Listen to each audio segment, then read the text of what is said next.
اگر تم پریشانیوں میں مبتلا ہو، آزمائشیں ختم ہونے کی بجائے بڑھتی جا رہی ہیں، راتوں کی نیند بھی اڑ گئی ہے، تم سکون سے سو نہیں پا رہے، ہر وقت غم میں اور مایوسی میں ڈوبے رہتے ہو اور اسے نکلنے کا کوئی رستہ نظر نہیں آ رہا، تو یاد رکھو کہ تمہارا رب قرآن کریم میں فرماتا ہے کہ اگر خدا تمہاری مدد کرے تو کوئی تمہیں شکست نہیں دے سکتا، اور اگر وہ چھوڑ دے تو اس کے بعد تمہاری مدد کرے گا کون؟ اور تم کو اللہ پر ہی بھروسہ رکھنا چاہیے۔ جانتے ہو اللہ تمہیں بے بسی کے مقام پر لاتا ہی کیوں ہے؟ تاکہ تم اللہ سے رجوع کرو اور یقین سے مانگو۔ تم جب اپنی مانگی گئی دعاؤں پر یقین کرنا سیکھ جاؤ گے تو ہر چیز جو تمہیں ابھی ناممکن لگ رہی ہے وہ وقوع پذیر ہونے لگے گی، غیب سے تمہارے لیے مدد آئے گی۔ جو چیز نصیب میں نہیں ہے دیکھنا وہ بھی تم پا لو گے۔ جو دعا کی توفیق دے سکتا ہے وہ تمہاری دعاؤں پر کن بھی تو کہہ سکتا ہے۔ وہ تمہیں ہی مانگنے کی توفیق دیتا ہے جب وہ خود راضی ہوتا ہے۔ وہ بس تمہیں اپنے قریب کرنا چاہتا ہے، اسی لیے تو تاخیر کرتا ہے۔ وہ جو دو جہانوں کا مالک ہے، کیا اس کے لیے مشکل ہے تمہاری ایک خواہش پوری کرنا؟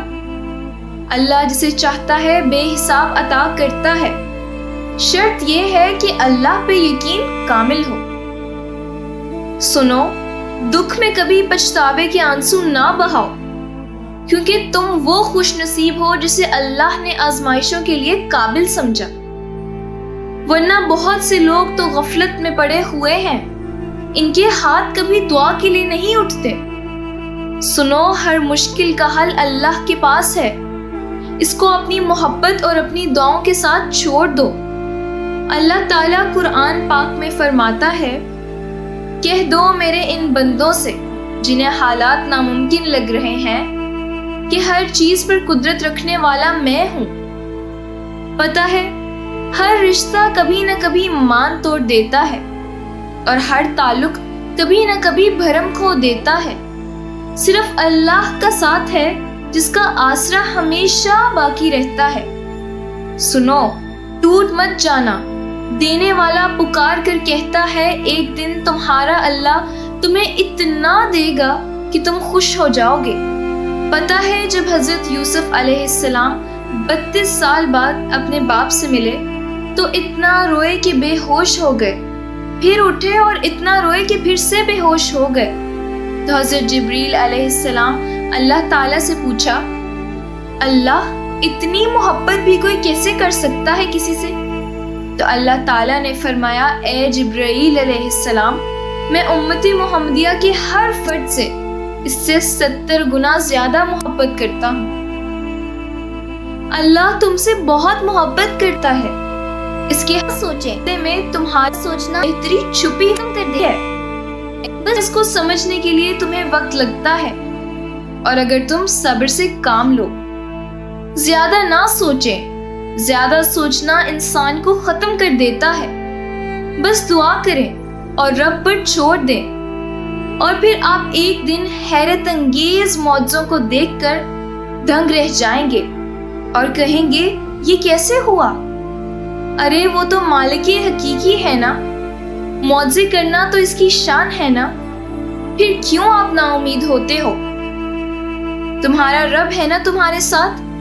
یہ کیسے ہو سکتا ہے کہ جس رب نے تمہارے دل میں اس چیز کے خیال کو ڈالا، امید ڈالی ہے، وہ تمہاری اس چیز کو پورا نہ کرے؟ وہ صرف تمہیں انتظار کرواتا ہے تاکہ دیکھے تم اس کے لیے انتظار کر پاتے ہو یا نہیں، صبر کر پاتے ہو یا نہیں، لیکن وہ تمہیں دیتا ضرور ہے۔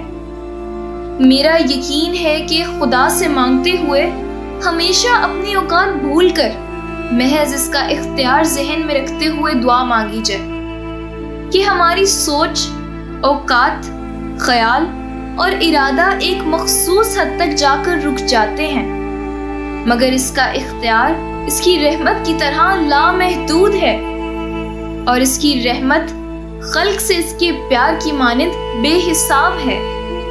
اسی لیے جب بھی مانگو اس کی ثقافت اور رحمت یاد رکھتے ہوئے اپنے گناہوں، کوتاہیوں اور لغزشوں کو یکسر بھلا دو، اور پھر اس کی عطاؤں کا شکر اس کثرت سے کرو کہ وہ ہماری خطاؤں پر حاوی ہو جائے، غالب آ جائے۔